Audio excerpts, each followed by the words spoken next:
Sir okay sir. Emmiganur ప్రజలకు ఇవాళ ఒక గొప్ప శుభవార్త. మాది కాసం పుల్లయ్య అని 1945లో మా పరం స్టార్ట్ అయింది. 1986లో వారు చనిపోయారు. 86 నుంచి నేను, మా అన్నదమ్ములము, మా అబ్బాయి అందరం కూడా ఈ కాసం పుల్లయ్యది కాసం ఫ్యాషన్స్ అని చెప్పని ఇవాళ 21వ షోరూము. ఇక్కడ మనకు 99 రూపాయల నుంచి చీరలు దొరుకుతాయి. పట్టు చీరలు 1000 రూపాయల నుంచి పట్టు చీరలు దొరుకుతాయి.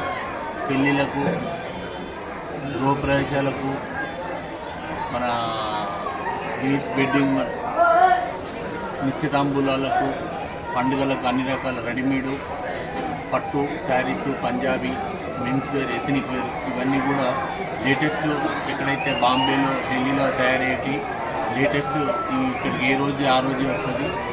మా మోటో ఏంటంటే ఒక కుటుంబం కలిసి ఉంటే ఇవాళ ఏ స్థాయికి వెళ్తామనేది ఒక మోటో. రెండవది ఉపాధి. ఏ ఊర్లో మేము పోయినా ఆ ఊర్లో ఉపాధి ఇస్తాం. ఇవాళ ఇక్కడ నిరక్షరాస్యులు 10th, 8th, 9th చదివిన వాళ్ళకి ఒక 150 మందికి ఇక్కడ మన ఎమ్మిగనూరు ప్రజలకే మేము ఇక్కడ ఉద్యోగాలు ఇస్తామండి. గవర్నమెంట్ ఏదైతే వేతనం చెప్తారో ఆ వేతనం ప్రకారం దాన్ని ఇక్కడ గవర్నమెంట్ ఇప్పుడు చదువుకుంటే గవర్నమెంట్ జాబులు వస్తాయి, సాఫ్ట్వేర్ జాబులు వస్తాయి. కానీ చదువుకోని వాళ్ళకి ఎట్లా అనేదే మా దగ్గర ఈ 150 మంది వర్కర్లు, ఆడలు కానీ మొగోళ్ళు కానీ వాళ్ళకి ఇక్కడ 150 మంది వర్కర్లు మనము ఉద్యోగం చేసేది. మేము వరంగల్ నుంచి వీళ్ళకి ట్రైనింగ్ ఇస్తాం అంతే. ఆ ట్రైనింగ్ తర్వాత వాళ్ళు వెళ్ళిపోతే 15 మంది వచ్చేసి, ఎందుకంటే వీళ్ళకి ఐడియాస్ ఉన్నాయి కదా, వీళ్ళకి తీసుకొచ్చేసి ట్రైనింగ్ ఇచ్చేసి ఆ ట్రైనింగ్ తర్వాత మళ్ళీ వాళ్ళని రిటర్న్ తీసుకుంటాం. ఎటువంటి వెరైటీలైనా కానీ మన దగ్గర ప్రతి ఒక్క వెరైటీ పట్టు చీరలు ఇక్కడి నుంచి హైదరాబాదు, బెంగళూరు అటు ఇటు పోయిన అవసరం లేదు.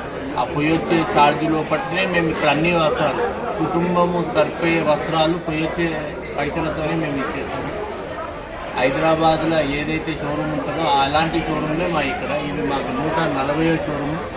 మా దగ్గర 10,000 మంది ఎంప్లాయీస్ ఉంటారు. మేము కష్టపడతాము, మా పిల్లలను కష్టపెట్టించేసి అందరికీ సౌకర్యంగా, అందరికీ మంచి లాభదాయకంగా ఇస్తాము. మీడియా మిత్రులకు, పోలీసు వాళ్ళకు అందరికీ కూడా ఇవాళ ఈ ఓపెనింగ్కు నిధి అగ్రవాల్ కూడా వస్తున్నారు. వారి చేతుల మీదకి వెళ్ళి వాళ్ళ జ్యోతి ప్రజ్వలన చేస్తాను. మీరు అందరూ సహకరించాలని మనస్ఫూర్తిగా. సరే, ఇది వరంగల్లో స్టార్ట్ అయింది 1948లో. అప్పుడు రజాకార్ల మూవ్మెంట్ వచ్చినప్పుడు మా నాన్నగారు పోయి ఆంధ్రాల బందర్ల జాక్కున్నారు.